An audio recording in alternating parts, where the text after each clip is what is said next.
Fala pessoal, tudo bem? Voltando ao tema do mercado financeiro que a gente comentou em algum dos últimos vídeos, eu acho que provavelmente no último vídeo, o que eu queria hoje mencionar é que a questão do dividendo, o brasileiro tem esse tesão maluco por renda passiva, de buscar carteira de dividendos, as empresas que mais distribuem dividendos.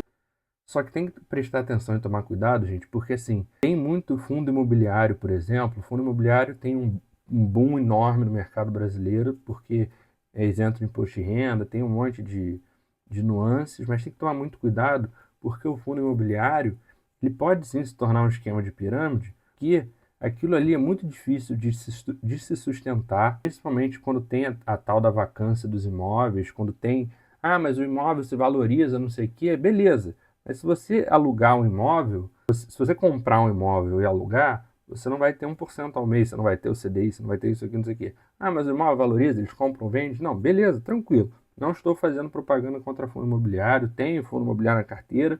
Na verdade, eu tenho fundo de infraestrutura, que é um pouco diferente, mais tranquilo.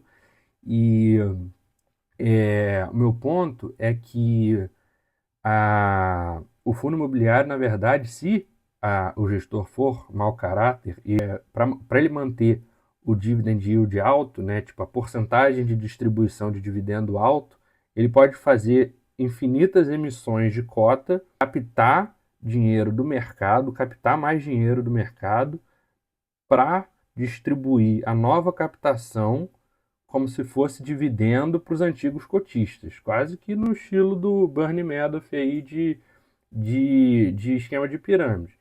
Mas isso aí, se você jogar na mídia e tal, tem vários fundos imobiliários que já tiveram problema com isso. Claro que não dá para generalizar, mas é algo que tem que se tomar muito cuidado ao se investir em fundos imobiliários.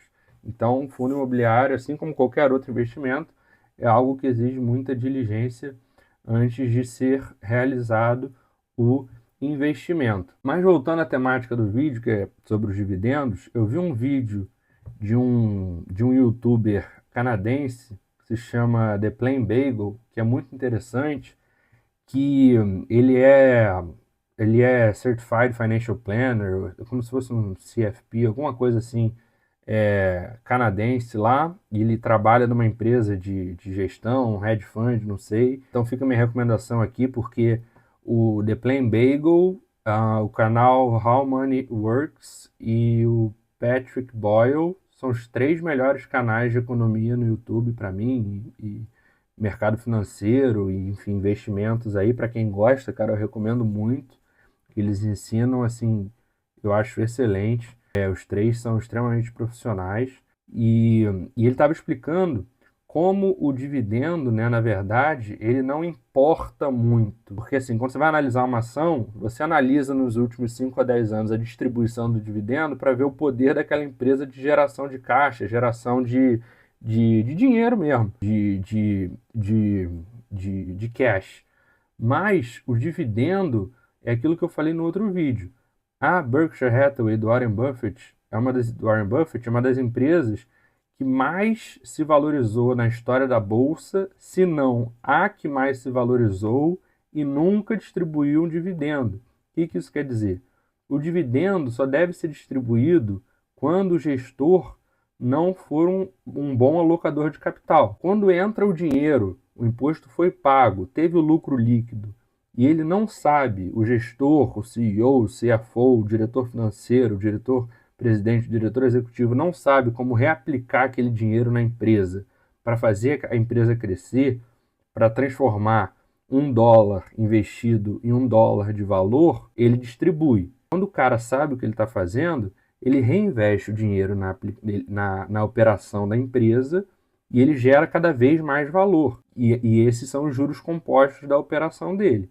Mas quando ele não sabe o que ele vai fazer com o dinheiro, se ele não tem certeza de como investir isso na operação dele, ele distribui todos os dividendos e manda para os acionistas, deixa os acionistas felizes. Mas a questão do que o Plain Bagel trouxe, que eu achei muito interessante, é que o dividendo, quando ele é distribuído, ele é precificado no valor da ação, porque aquela ação tem aquele dinheiro em caixa, tá? E quando o dividendo é distribuído, aqui no Brasil tem o comunicado, né? Solta o comunicado ao mercado, dizendo que vai distribuir com a data limite, quem detiver a ação até a data tal.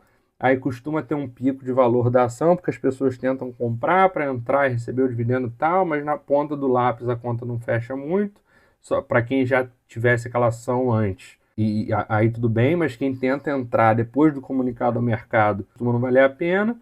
E aí, quando vem a distribuição, ele faz esse argumento de que quando esse dinheiro sai do caixa da empresa, isso vai ser refletido na capitalização de mercado da empresa na bolsa. Isso é um pouco confuso de entender, mas é a forma dele falar e que faz sentido de que os dividendos não importam. Por quê?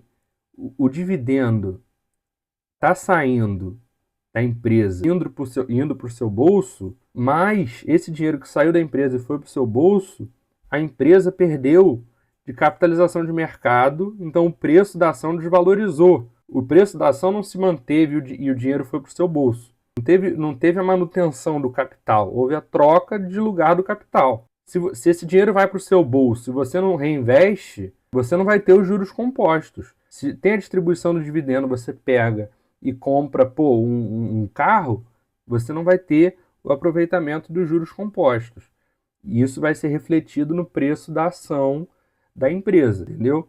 Por isso que o Warren Buffett falou, a Berkshire Hathaway vai ser uma holding de empresas boas que ele vai escolher a dedo, que eu vou escolher a dedo, né? Que o Warren Buffett vai escolher a dedo, e nunca haverá distribuição de dividendos, pois todos os dividendos que a Berkshire Hathaway receber serão reinvestidos nas holdings da própria empresa. Ou seja, a Berkshire Hathaway é uma empresa de seguros.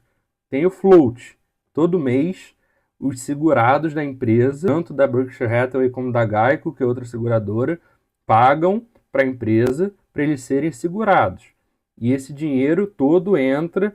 Pensa na Porto Seguro. A Porto Seguro tem o float, o free float. Ela recebe uma fortuna por mês de todos os segurados e gasta uma porcentagem desse dinheiro pelos sinistros que acontecem, seja acidente de carro, seja de saúde, qualquer coisa, enfim.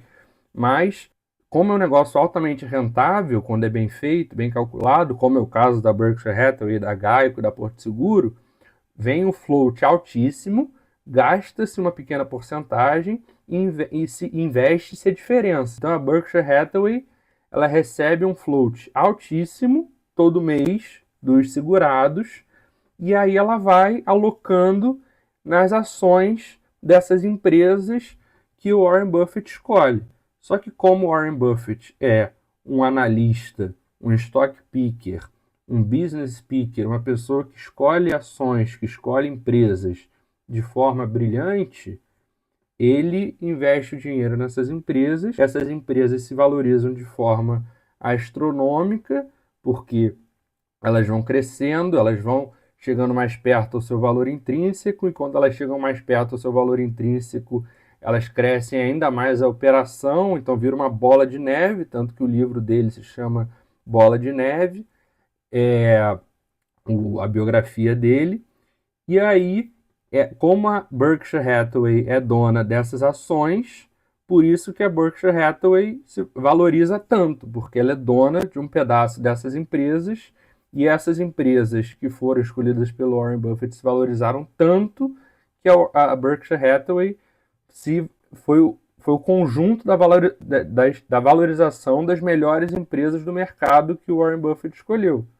E aí ela teve uma valorização desde 1960 e poucos, de 20% ao ano, derrotando o índice lá do SP500 sempre e tornando milhares de pessoas aí muito, muito, muito ricas. E o que é mais interessante ainda, mas acho que eu vou deixar para outro vídeo, senão vai ficar muita informação, vai ficar meio confuso. Então por isso, por hoje é só, pessoal. Valeu, boa noite.